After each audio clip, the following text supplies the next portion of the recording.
أعوذ بالله من الشيطان الرجيم. بسم الله الرحمن الرحيم. Alhamdulillah. Kita lanjutkan dengan amalan berikutnya.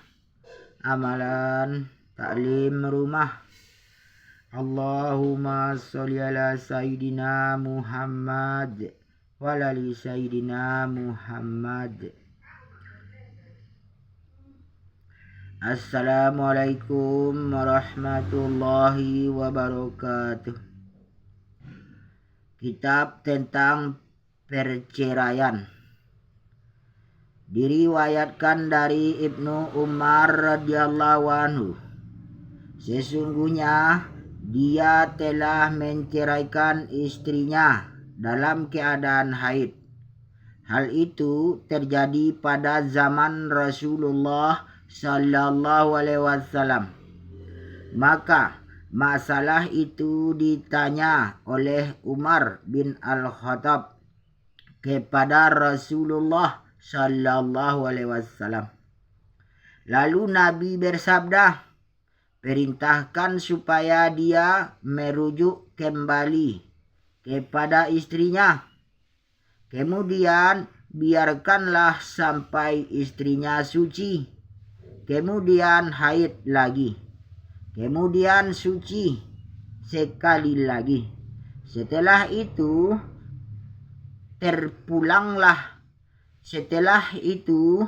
terpulanglah kepadanya. Apakah mau terus kekal atau mencerainya.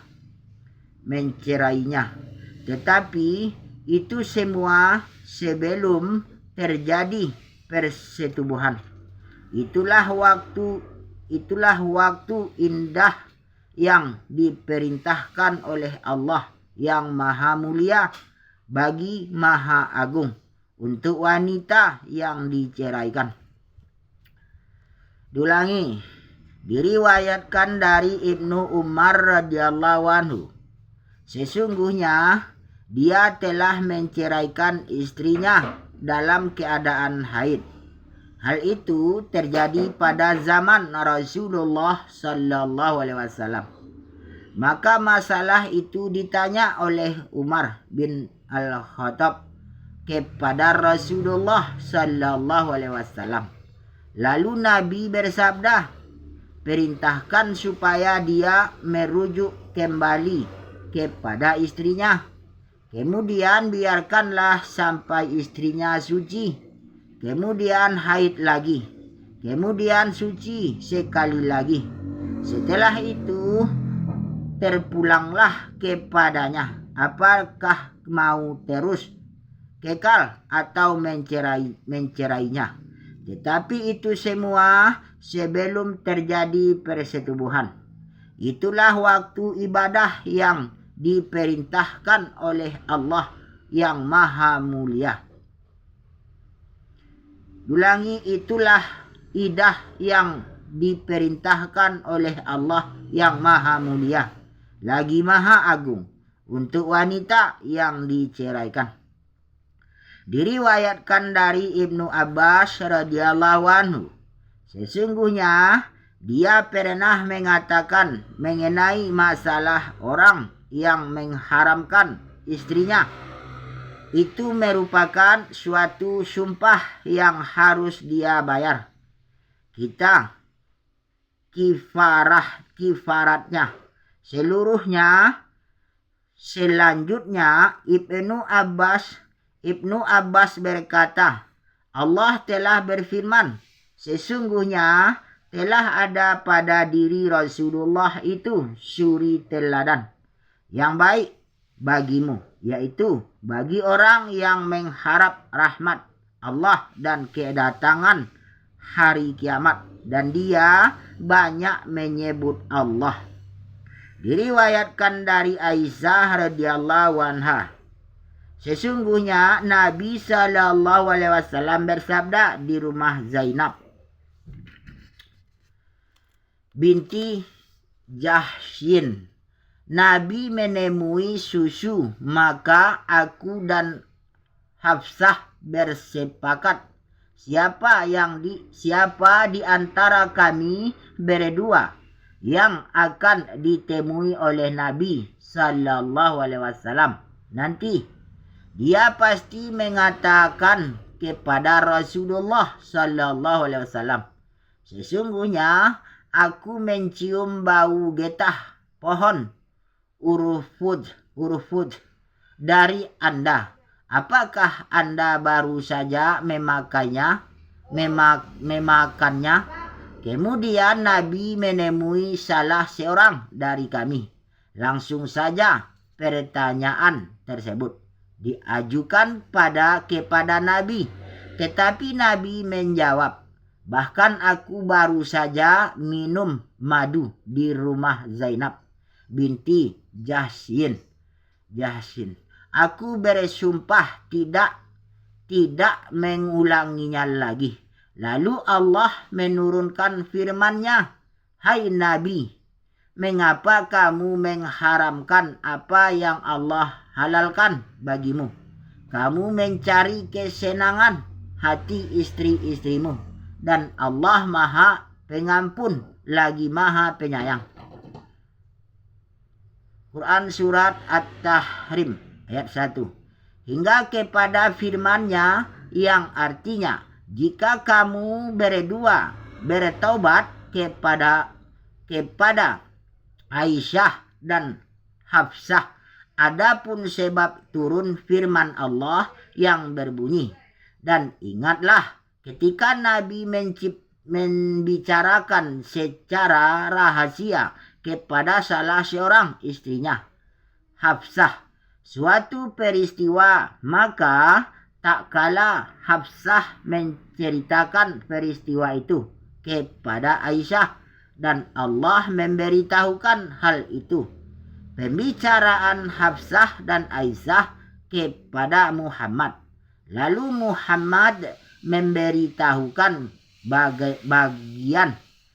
sebahagian yang diberitahukan Allah kepadanya dan menyembunyikan sebagian yang lain kepada Hafsah. Maka tak kala Muhammad memberitahukan pembicaraan antara Hafsah dan Aisyah. Lalu Hafsah bertanya, siapakah yang telah memberitahukan hal ini kepadamu? Nabi menjawab, telah diberitahukan kepadaku oleh Allah yang Maha Mengetahui, lagi Maha Mengenal. Quran Surat At-Tahrim ayat 3. Ialah karena sabda Nabi, bahkan aku minum madu. Diriwayatkan dari Aisyah radhiyallahu anha, ketika Rasulullah sallallahu alaihi wasallam disuruh untuk memberikan pilihan kepada istri-istrinya, Nabi mulai dengan aku. Nabi bersabda, aku akan menyampaikan sesuatu kepadamu, dan aku harap kamu tidak terburu-buru mengambil suatu keputusan sebelum kamu pertimbangkan dengan kedua orang tuamu, kata Aisyah radhiyallahu anha. Aku sudah tahu bahwa kedua orang tuaku sama sekali tidak menghendaki perpisahan dengan Nabi, apalagi menyuruhku. Kemudian Nabi bersabda, sesungguhnya Allah yang Maha Tinggi lagi Maha Mulia firman, hai Nabi, katakanlah kepada istri-istrimu, jika kamu sekalian mengingini kehidupan dunia dan perhiasannya, maka marilah supaya kuberikan kepadamu mat'ah, dan aku ceraikan kamu dengan cara yang baik. Dan jika kamu sekalian menghendaki keridhaan Allah dan Rasulnya, serta kesenangan di negeri akhirat. Maka sesungguhnya Allah menyediakan bagi siapa yang berbuat baik di antaramu pahala yang besar. Quran surat Al-Ahzab ayat 28 sampai 29. Aku berkata, jadi tentang soal inikah aku disuruh untuk meminta pertimbangan dari dua orang tuaku. Sesungguhnya aku menghendaki Allah dan Rasulnya serta kesenangan di negeri akhirat. Ternyata istri-istri Rasulullah Sallallahu Alaihi Wasallam yang lain juga mengikuti apa yang aku lakukan itu.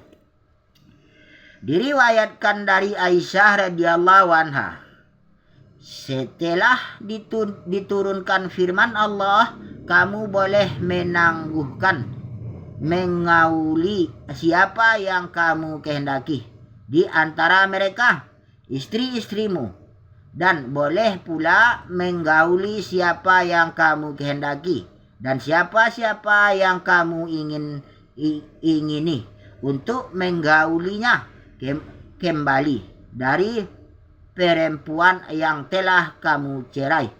Maka tidak ada dosa bagimu. Yang demikian itu adalah lebih dekat untuk ketenangan hati mereka. Dan mereka tidak merasa sedih, dan semuanya rela dengan apa yang telah kamu berikan kepada mereka. Dan Allah mengetahui apa yang tersimpan dalam hatimu. Dan adalah Allah Maha mengetahui lagi Maha penyantun. Quran surat Al-Ahzab ayat 51. Setiap kali tiba waktu Rasulullah Sallallahu Alaihi Wasallam untuk bersama dengan istri-istri Nabi yang lain, Nabi selalu meminta izin terlebih dahulu dariku.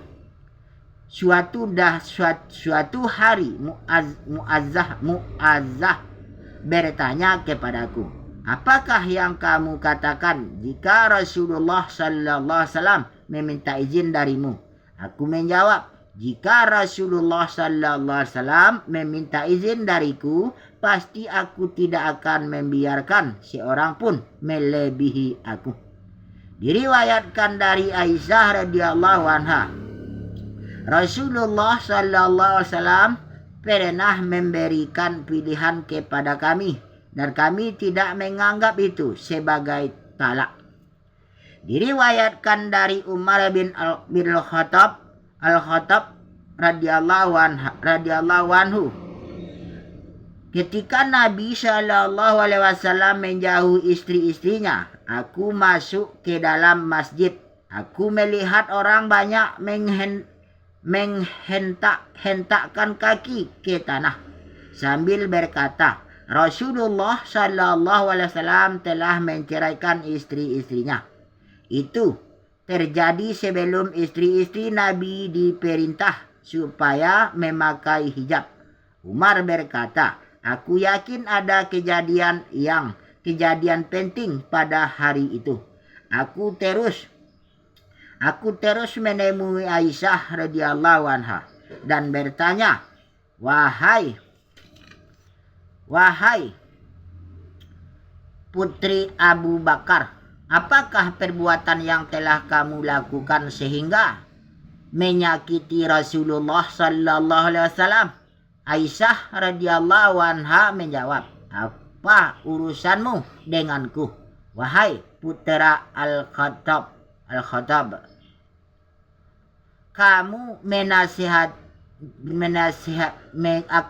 Kamu nasihatilah saja puterimu sendiri. Aku segera menemui Hafsah radhiyallahu anhu dan aku berkata kepadanya, wahai Hafsah, apakah perbuatan yang telah kamu lakukan sehingga menyakiti Rasulullah Sallallahu Alaihi Wasallam? Demi Allah, aku tahu bahwa sesungguhnya Rasulullah Sallallahu Alaihi Wasallam tidak menyukaimu. Seandainya tidak ada aku, pasti Rasulullah Sallallahu Alaihi Wasallam telah menceraikan kamu. Mendengar ucapan itu, lalu Hafsah menangis tersedu-sedu. Aku bertanya kepadanya, di mana Rasulullah sallallahu alaihi wasallam berada? Dia menjawab, di tempat pengasingannya. Aku terus menuju ke sana. Di situ aku bertemu dengan Rabah, pelayan Rasulullah sallallahu alaihi wasallam, yang sedang duduk berdekatan dengan pintu sambil melanjurkan kedua kakinya pada sekeping papan. Untuk menemui Rasulullah sallallahu alaihi wasallam mesti melalui tangga. Dari jauh aku memanggil Rabah, wahai Rabah, izinkan aku untuk menemui Rasulullah sallallahu alaihi wasallam. Rabah memandang ke arah kamar Rasulullah sallallahu alaihi wasallam, lalu beralih pula memandang aku tanpa berkata apa-apa. Aku mendekatinya dan berkata, wahai Rabah, izinkan aku untuk menemui Rasulullah sallallahu alaihi wasallam. Sekali lagi, Rabah hanya diam sambil matanya memandang ke arah kamar Rasulullah sallallahu alaihi wasallam. Kemudian beralih memandangku tanpa berkata apa-apa. Kemudian dengan suara yang agak kuat, aku berkata kepadanya, wahai Rabbah, izinkan aku untuk menemui Rasulullah. Katakan kepada Rasulullah bahwa kedatanganku adalah untuk membicarakan tentang Hafsah. Demi Allah, jika Nabi memerintahkan aku supaya memukul tengkuknya, akan aku laksanakan perintah Nabi itu. Akhirnya Rabah memberikan isyarat kepadaku supaya menaiki tangga. Aku segera masuk menemui Rasulullah sallallahu alaihi wasallam. Aku melihat Nabi sedang berbaring di atas sebuah tikar. Lalu aku duduk berdekatan dengan Nabi. Aku lihat Nabi menurunkan kain yang satu-satunya digunakannya oleh Nabi. Ketika itu aku melihat seperti bekas tikar pada pinggang Nabi. Kemudian aku layangkan pandanganku ke sekitar kamar. Tidak banyak barang yang ada di situ, kecuali hanya segantang biji gandum terletak di sudut kamar, selembar kulit binatang yang belum sempurna disamak, dan beberapa barang lain yang tidak berharga, sehingga aku meneteskan air mata melihat keadaan itu. Rasulullah bertanya kepada kamu, kenapa kamu menangis, wahai putri Al-Khattab? Dengan suara tersedu. Aku menjawab, wahai Nabi Allah, bagaimana aku tidak menangis melihat keadaan kamu yang sangat menyedihkan ini, dan tikar yang memberi bekas pada punggungmu jauh sekali dengan apa yang dinikmati oleh kaisar dan raja-raja di sana. Sedangkan kamu, wahai Rasulullah sallallahu alaihi wasallam, hanya memiliki ini. Rasulullah sallallahu alaihi wasallam bersabda, wahai putra Al-Khattab, maukah kamu sekiranya akhirat menjadi bagian kita dan dunia menjadi bagian mereka? Aku menjawab, sudah tentu aku mau. Setelah melihat wajah Rasulullah sallallahu alaihi wasallam sudah mulai kelihatan berseri-seri. Tidak seperti waktu pertama kali aku masuk. Aku memberanikan diri untuk bertanya, wahai Rasulullah, apakah yang memberatkan kamu tentang istri-istri. Jika kamu ceraikan istri-istri kamu sekalipun, maka Allah serta seluruh malaikatnya, Jibril, malaikat Mikail, Abu Bakar, dan seluruh orang mukmin akan tetap bersama kamu. Aku berharap mudah-mudahan perkataanku itu dibenarkan oleh Allah. Kemudian turunlah ayat yang menyuruh untuk memilih. Jika Nabi menceraikan kamu, boleh jadi Tuhannya akan memberi ganti kepadanya dengan istri yang lebih baik daripada kamu, yang patuh, yang beriman, yang taat, yang bertaubat, yang mengerjakan ibadat, yang berpuasa, yang janda, dan yang perawan. Quran Surat At-Tahrim ayat 5. Pada saat itu Aisyah binti Abu Bakar dan Hafsah memang bersepakat untuk mempengaruhi istri Nabi sallallahu alaihi wasallam yang lain. Aku berkata kepada Rasulullah, "Wahai Rasulullah, apakah kamu akan menceraikan mereka?" Nabi menjawab, "Tidak." Kemudian aku jelaskan kepada Nabi bahwa sewaktu aku sedang berada di masjid, aku melihat orang banyak masih lagi menghentakkan kaki ke tanah sambil berkata, Rasulullah sallallahu alaihi wasallam telah menceraikan istri-istrinya.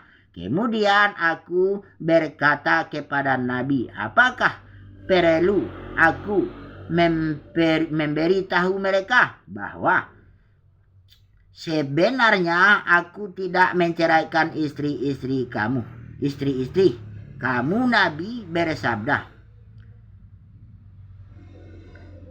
baiklah, jika kamu mau, lalu aku bicara dengan Nabi tentang berbagai perkara. Akhirnya aku melihat Nabi benar-benar reda dari kemarahannya. Bahkan Nabi sudah mampu tersenyum dan tertawa. Kemudian kami sama-sama turun dari kamar. Lalu melalui tangga aku berhati-hati.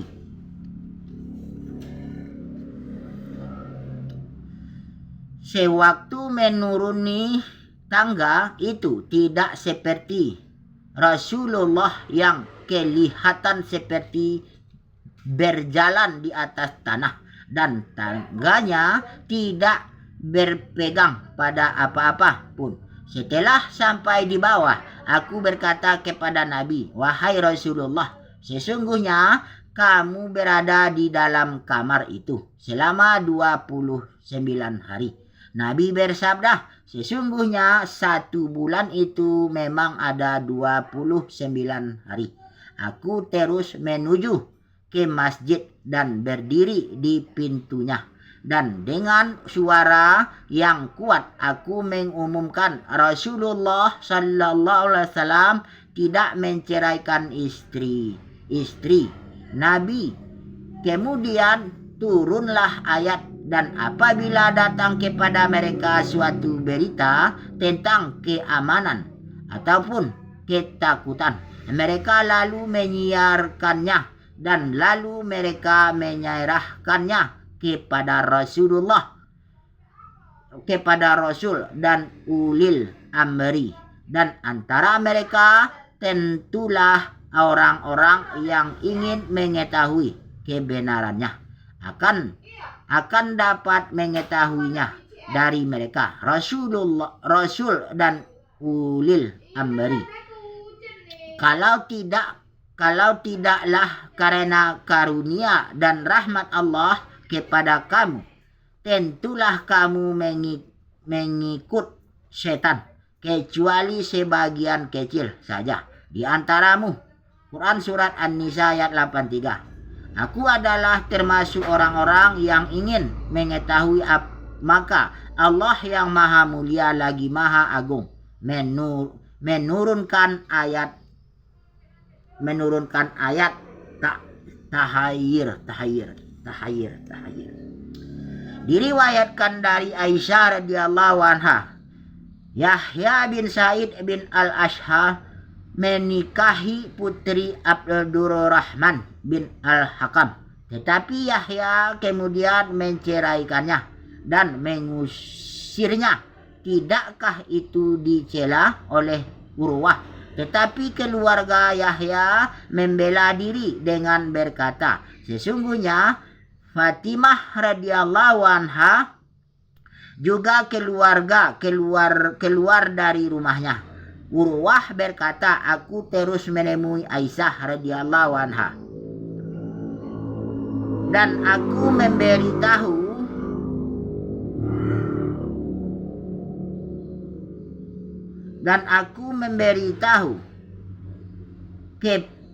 perkara itu kepada Aisyah radhiyallahu anha. Tiada keuntungan bagi Fatimah binti Qais dalam menuturkan hadis ini. Diriwayatkan dari Subai'ah radhiyallahu anhu. Diriwayatkan dari Subai'ah radhiyallahu anhu. Katanya, Umar bin Abdullah telah mengutus surat kepada Abdullah bin Utbah menceritakan bahwa Subai'ah memberitahu sesungguhnya Subai'ah adalah istri Sa'ad bin Khawlah dari Bani Amir bin Lu'ayyah. Dia salah seorang yang turut serta dalam peperangan Badar. Suaminya meninggal ketika haji wada. Pada saat itu dia sedang hamil. Setelah kematian suaminya tidak berapa lama kemudian dia melahirkan. Ketika dia sudah merasa sehat dan suci dari nifas, dia berdandan dan menemui Umar bin Khattab. Kebetulan pada waktu itu seorang laki-laki dari Bani Abduldar bernama Abu Sunabil bin Baka berada di sana. Lelaki itu berkata kepada Subai'ah, aku lihat kamu sudah berdandan barangkali kamu ingin menikah lagi. Demi Allah, sesungguhnya kamu tidak bisa menikah hingga kamu menjalani waktu idah. Semua idahmu selama 4 bulan 10 hari. Subai'ah berkata, ketika mendengar ucapan lelaki itu, aku segera mengumpulkan pakaianku dan aku menemui Rasulullah sallallahu alaihi wasallam untuk menanyakan masalah tersebut. Kemudian Rasulullah sallallahu alaihi wasallam memberikan fatwa kepadaku dengan sabdanya bahwa waktu ibadahku sudah berakhir. Bahwa waktu idahku sudah berakhir dengan kelahiran anak. Nabi menyuruhku supaya menikah lagi jika aku mau. Hadis Ummu Salamah radhiyallahu anhu. Diriwayatkan dari Abu Salamah radhiyallahu anhu. Ummu Salamah telah berkata, Suwaibah al-Aslamiyah telah mengalami nifas beberapa malam setelah kematian suaminya. Ketika perkara itu disampaikan kepada Rasulullah sallallahu alaihi wasallam, Nabi mengizinkan supaya dia menikah lagi. Hadis Ummu Habibah radhiyallahu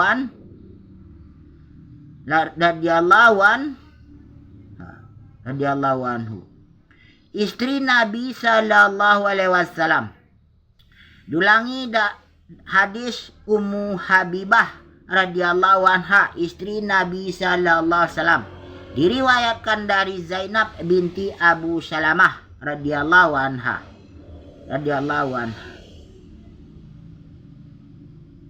Binti Abu Salamah radhiyallahu anhu, katanya aku menemui Ummu Habibah istri Nabi sallallahu alaihi wasallam ketika dia kematian ayahnya Abu Sufyan. Ummu Habibah minta diambilkan sebuah wadah yang berisikan campuran minyak wangi. Kemudian disapukan pada rambut dan pipi seorang jariyah di samping dia juga menggunakannya. Kemudian dia berkata, demi Allah, sebenarnya aku tidak memerlukan wangi-wangian ini, karena aku pernah mendengar Rasulullah sallallahu alaihi wasallam bersabda di atas mimbar, haram bagi seorang perempuan yang beriman kepada Allah dan hari kiamat berkabung atas kematian lebih dari 3 hari, kecuali seorang istri yang suaminya meninggal. Dia bergabung selama 4 bulan 10 hari. Hadis Zainab binti Jahsyin radhiyallahu anhu, diriwayatkan dari Zainab binti Abu Salamah, katanya aku telah masuk menemui Zainab binti Jahsyin sewaktu kematian saudara lelaki kandungnya. Dia meminta diambilkan untuknya wangi-wangian. Lalu dia menyapunya sambil berkata, demi Allah, sebenarnya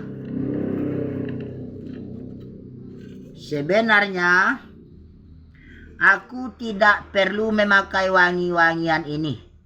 Tapi aku pernah mendengar Rasulullah sallallahu alaihi wasallam bersabda di atas mimbar, haram bagi seorang wanita yang beriman kepada Allah dan hari kiamat berkabung di atas suatu kematian lebih dari 3 hari, kecuali terhadap kematian suaminya.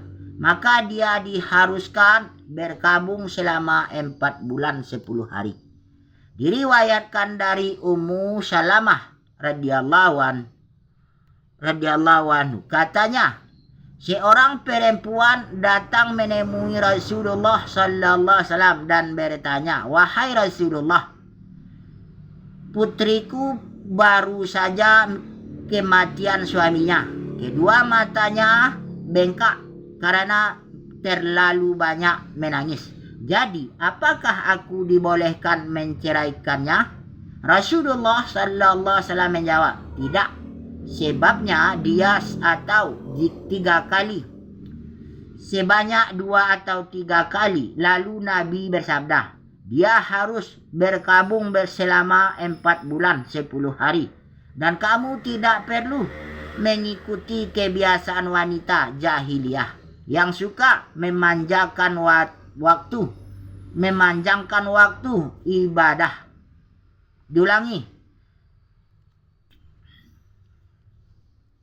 Kamu tidak perlu mengikuti kebiasaan wanita jahiliyah yang suka memanjangkan waktu idah dan juga membuang kotoran binatang pada awal tahun. Diriwayatkan dari Ummu Attiyah radhiyallahu anha. Dulangi, diriwayatkan dari Ummu Attiyah radhiyallahu anha, Rasulullah sallallahu alaihi wasallam pernah bersabda, tidak halal bagi seorang wanita berkabung di atas suatu kematian lebih dari 3 hari, kecuali terhadap kematian suaminya sendiri, maka dia diharuskan berkabung selama 4 bulan 10 hari. Dalam waktu itu, dia tidak bisa memakai pakaian yang berwarna-warni, kecuali pakaian yang sederhana. Dia juga tidak dibenarkan memakai celak dan juga mengenakan wangi-wangian, kecuali sedikit saja yang disapu untuk menghilangkan seperti darah haid. Alhamdulillah, demikianlah beberapa hadis yang telah kita baca. Dan yang mana kita baca, kita dengar tentang kitab tentang perceraian. Yang mana kita baca, kita dengar, kita niat, amal dan sampaikan. InsyaAllah demi kesempurnaan majelis kita tutup dengan doa kifarah majelis. Subhanallah wa bihamdihi, subhanakallahumma bihamdika, asyhadu an la ilaha illa anta, astaghfiruka wa atubu ilaik. Allahumma sholli ala sayyidina Muhammad wa ala ali sayyidina Muhammad. Alhamdulillahirabbil alamin.